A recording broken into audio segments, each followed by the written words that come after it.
And now we're at the top 10, working our way like Casey Kasem to number 1. Well, speaking of directors that I like a lot of their movies, and this is the one that made the list, at number 10 is Woody Allen's Midnight in Paris. I loved it the first time. No, oddly enough, some of the people I knew around me felt the same way, and then I was later vindicated. Owen Wilson is a writer. He's in Paris with his fiance and her family. And he's a writer, so he's really caught up in the whole jazz age world of Paris at that time of the F. Scott Fitzgerald, Hemingway time. And he's out bumming around in Paris, and then all of a sudden, once it gets midnight, he realizes that he's gone back in time and that he is in the Paris that he's always dreamed of. It's a great literary joke because all the characters now are Virginia Woolf or whoever, Gertrude Stein.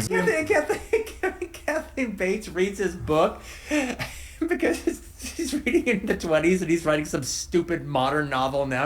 It's kind of like science fiction almost. I actually thought the surrealists were really funny. They don't do anything, but they were just the three actors were the Buñuel guy, and they were really funny, and I like the idea that he's trying to describe his time travel thing to them, and it's the only people who completely get it. Well, they go, of course you get it, you're surrealist.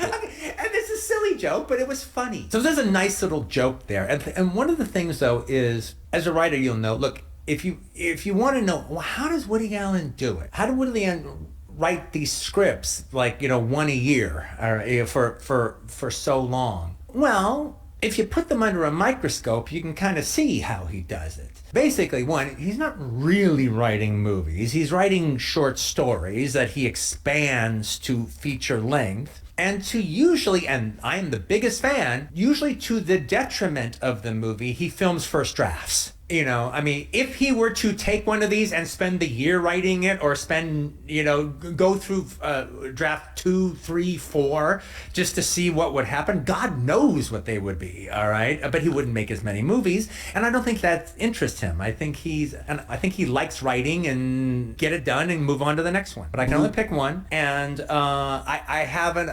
an affection for it, and I do think that's where he got into his Purple Rose of Cairo, Broadway Danny Rose. This was fully baked. And oddly enough, I really can't stand Owen Wilson. I can't stand him. Mm-hmm. And I spent the first time watching the movie loving it and hating him. The second time I watched the movie, I was like, okay, don't be such a prick. He's not so bad. All right, he's not so bad. And then the third time I watched it, I found myself watching him. I will say one thing that was really fascinating, because it's just so a different world as far as like how long movies stay in movie theaters. Midnight in Paris was one of the last movies to actually like play almost 5-6 months.